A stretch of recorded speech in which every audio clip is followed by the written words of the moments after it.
The amazing drama you're about to see is a matter of human record. You may believe it or not, but the real people who lived this story, they believe it. They know. They took that one step beyond.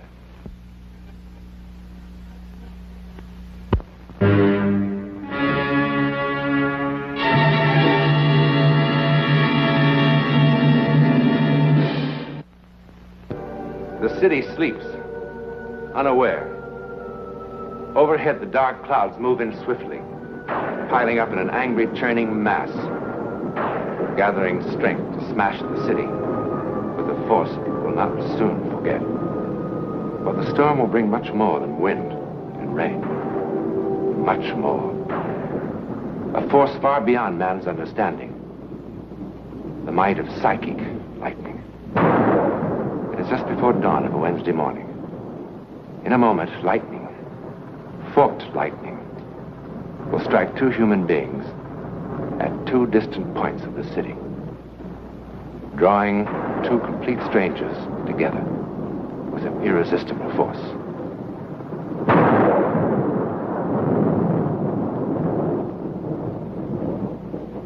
One of them lived in this house. George! George? George, wake up, wake up! Oh, George, it was terrible. What? I saw you dead.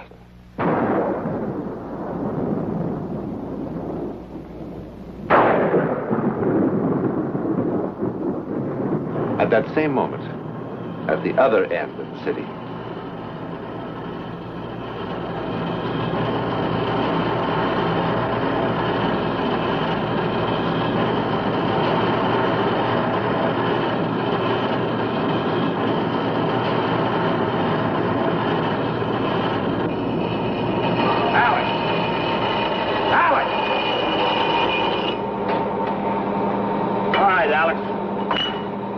You had it. Come on.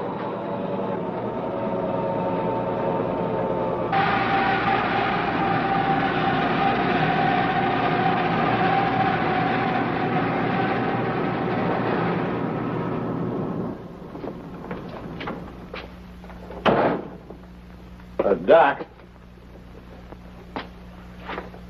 What happened? Well, he sort of froze. If I hadn't grabbed him, that grinder would have chewed his hand to bits. What's the matter, Alex? Oh, let's better sit down.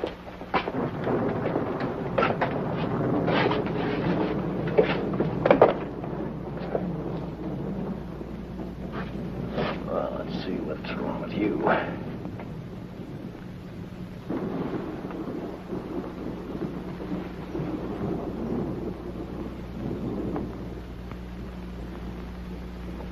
All right, Alex. Off with your shirt.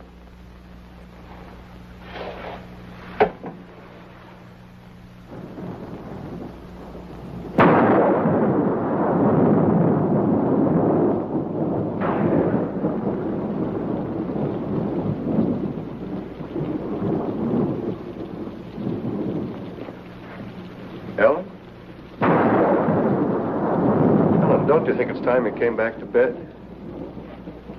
Baby, I've got to get up in an hour. It wasn't a dream.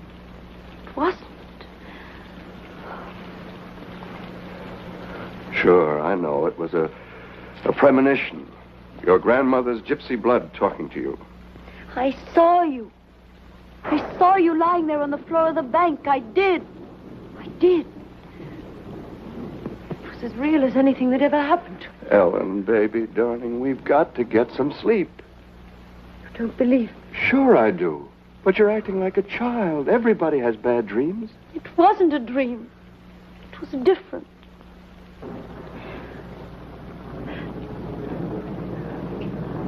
I could see right through the walls. Through the darkness. There was this terrible loud noise clanging in my head. There were people. Frightened people all around.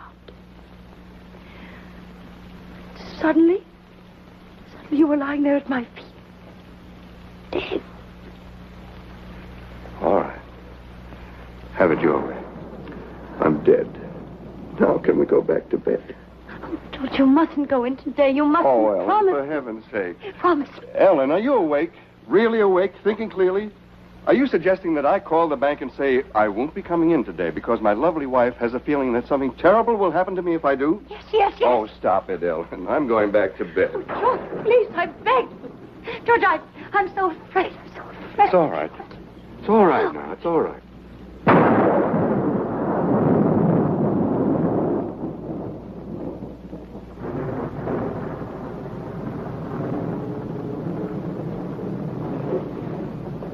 All right, Alex, you can put your shirt on now.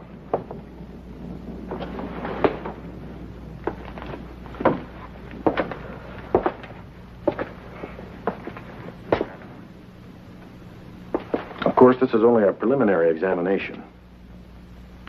But as far as I can tell, it appears that you suffered from a slight stroke.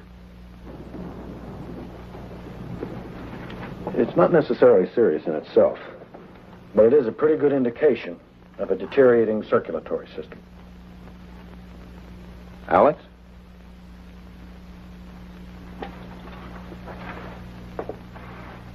This is important. I warned you what would happen if you kept pushing yourself. Now I'm going to have to put in a report to the front office that you're no longer fit. It's for your own protection. I should have done it months ago. I'm sorry, Alex. But I have to do it. If you take care of yourself, proper diet, proper rest, or you can live as long as anyone else, and even come back to work eventually. If you don't, you'll be dead within 6 months. You're wrong. I only wish I were, Alex. Look, you take this envelope back to your own doctor. Have him get in touch with me. I'll only be too glad. You're wrong. I don't have 6 months. I don't have 6 days. I'll be dead by tonight. Alex, it's true your condition is serious, but not that. When I was standing there at that wheel, it was like a million colored lights exploding in my head. That's symptomatic of a stroke. No. Suddenly, I knew I was going to die. Doesn't matter what I do. I'll be dead by tonight. I know it. Alex?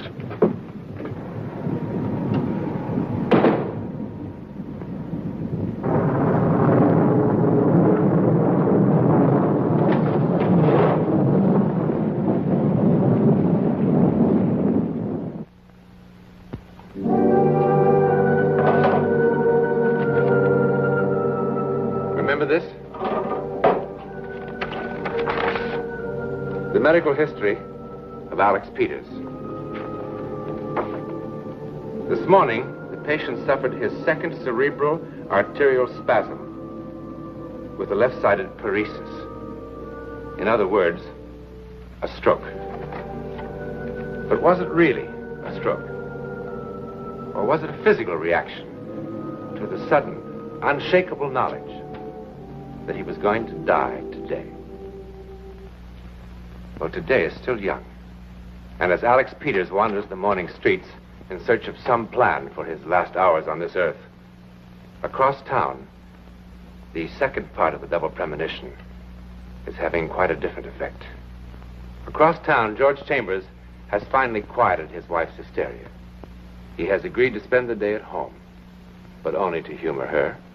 He knows there can't possibly be anything in her foolish premonition. Not possibly. I can't explain any better than I already have. All I know is it was clearer than you are right now. All right, but you were asleep. Now, what makes you so sure it wasn't a dream? Because it wasn't. I ought to know the difference. Then what do you call it? You said the word premonition. Hello? Oh, hello, Phil. Good morning. No, he hasn't left yet. I was going to call you. George won't be coming in today. Oh, it's nothing serious. Will you tell Mr. Masterson that George isn't available? Let me talk to him. Phil, what's this about Masterson? Today? But he wasn't due until next Monday. I see. What time? I'll be right down. George, you promised. I know, but this is terribly important. Important? More important than your life? Oh, stop being so childish. Why can't someone else take care of Masterson's business? No, nobody can. Why not? Because he's a federal bank examiner, that's why. So? So what would he do if you really were sick? What would we do if I were suddenly in jail? No, don't worry, darling. I can fix it. I just need a little time. That's why it's so important. What's wrong? Well, where do you suppose all the money came from? You like this house, don't you? You like the fur coats, don't you? You like the free trips to Europe every summer, don't you? George. Don't worry. I can fix it.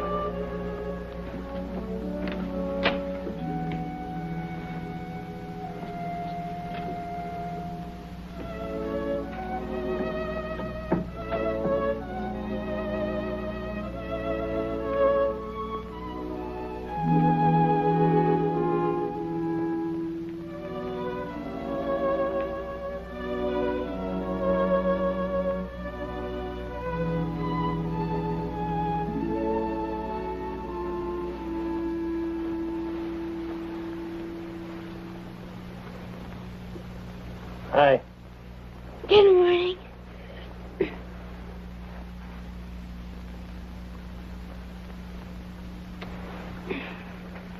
Don't you think you've had enough sleep for one night, young lady? Why? What time is it? 9:30? Why didn't you wake me? Well, I just got home. How come? I had some things to do. Where'd you have breakfast? I didn't. Why should I when I've got such a good cook at home? Hey, school. What am I going to do about school? Would you really mind very much missing one day? Well, not really. Come on, then. I'd love some coffee.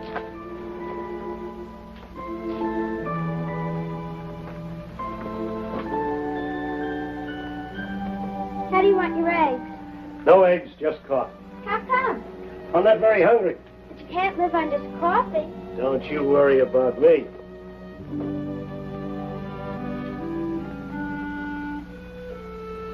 It doesn't really matter too much about school anyhow. Mrs. First is still homesick, and we've got the substitute, who only gives us reviews. I won't miss anything important. That's good.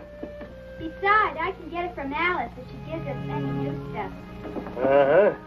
It'll be fun being home with you all day anyhow. And we've got food shopping to do.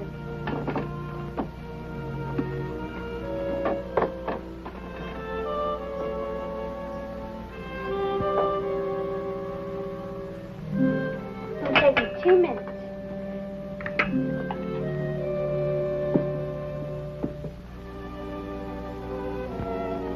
What's the matter? Nothing. Why are you looking at me like that? How am I looking? Funny. Do you feel all right? Sure.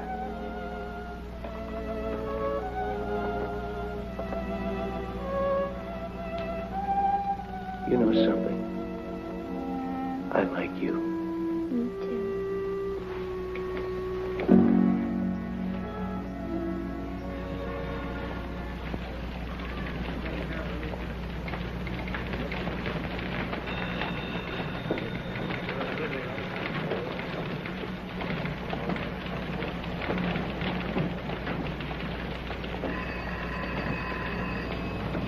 Excuse me. Who do I see about setting up a trust fund? Well, Mr. Carter or Mr. Chambers can help you. I'd like to set up a trust fund for my daughter. Well, I think that can be arranged. I sure hope so. I'm a widower. I figure that Carolyn will need it, well, at least $100 a month to live on. At least. Certainly. How old is Carolyn? 12. I'd like to set it up so that, well, after I'm dead, whoever's taking care of her, Carolyn will have the money to live on. Yes, of course. Does Carolyn have a middle name? What? Oh, no. No, she doesn't have a middle name. Ellen, I have to hang up now. It's all a question. Ellen, I can't discuss this with you any longer.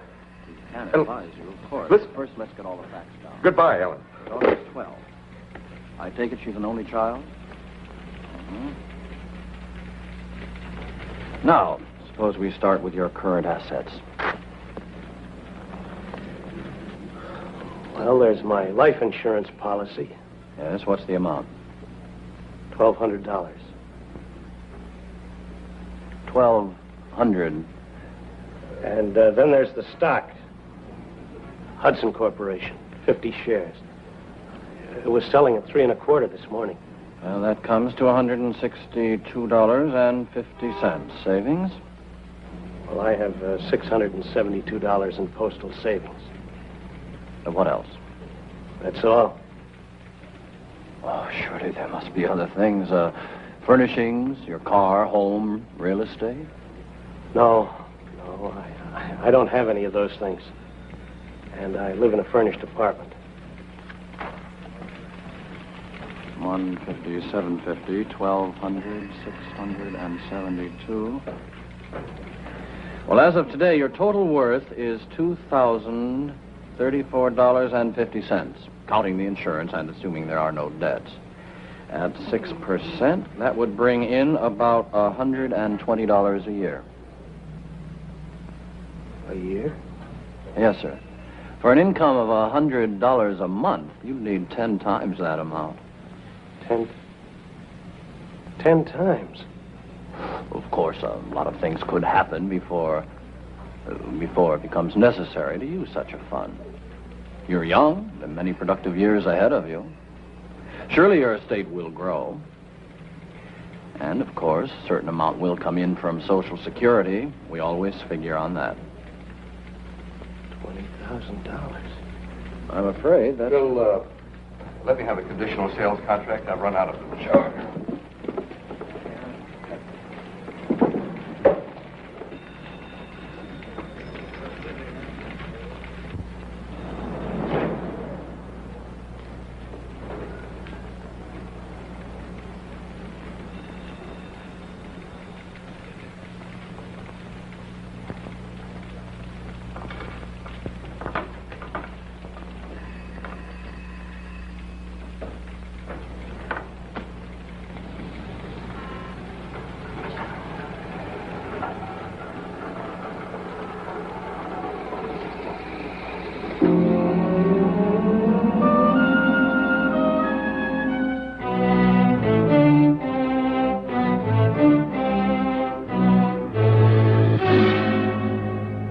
$20,000? Oh, well, sure thing, Alex. No sooner said than done.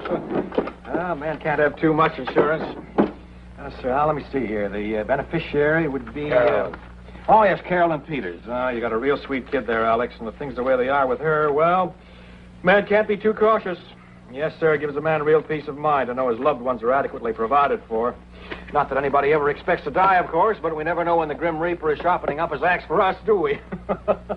Well, now, let me see. The monthly premium for a man your age would be, $67.50. That's kind of steep for you, Alex. We can cut it in half for you if you like. We can always do that. You're an old friend. I don't forget old friends, Alex. I'm not that kind of a guy. You know that. Yes, sir. Well, I guess you know what you can afford, huh? The policy will go into effect the minute I hear from... hello, Hazel. This is Wilson Tuttle. How's my girl? Uh-huh. I got another customer for you. I want you to take extra good care of him. He's an old friend. How about tomorrow morning, first thing? No use letting any grass grow under our feet, huh? We're trying to set up an early appointment with the doctor for you. What for? Well, it's just a formality, of course, but when a man jumps from 1,200 to 20,000, why, we don't make the policy binding on either party until the physical examination is complete. Not that you will have any trouble, but we all have to protect ourselves in the clinches, huh? Now, if the doctor has an open appointment... hello, Hazel. Oh, swell. Uh-huh. 9:30 bright and early. That's fine. Fine. Alex. Alex? Are you sleeping? Are you sleeping? Brother John, Brother John. Morning bells are ringing, morning bells are ringing. Ding, ding, dong, ding, ding, dong.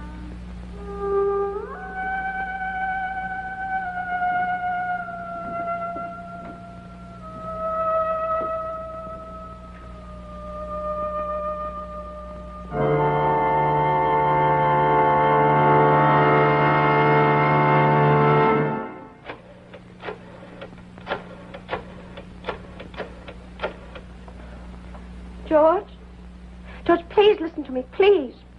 George, I tried not to call. But the feeling's suddenly stronger than ever that now, right now, the terrible thing that's going to happen has started. George, unless you... George, don't hang up on me. George, please listen.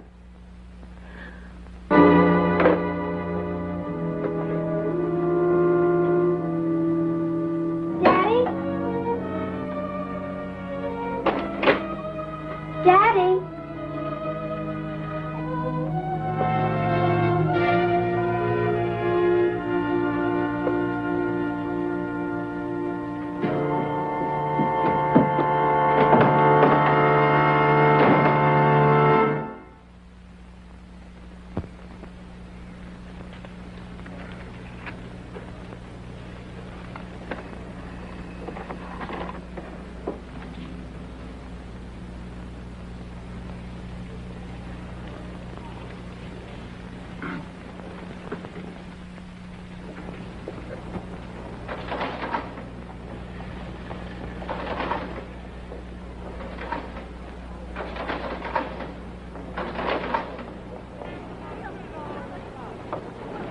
Hurry. Harris, I want you to deposit this in the name of Wilson Barrington. Right away, please.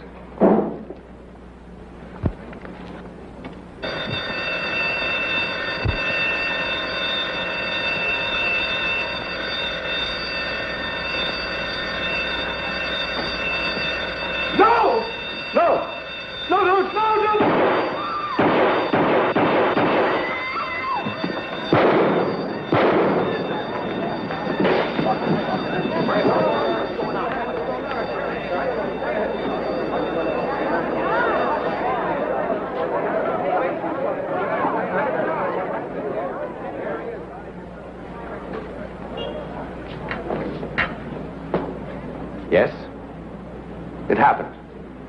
Just as you saw it. It happened. But why? Well, fate? Destiny? What other words are there? Certainly it was destiny for George Chambers and Alex Peters to cancel out each other's lives. That's not a very satisfactory answer, is it? But what other answer is there? I mean, that we know about.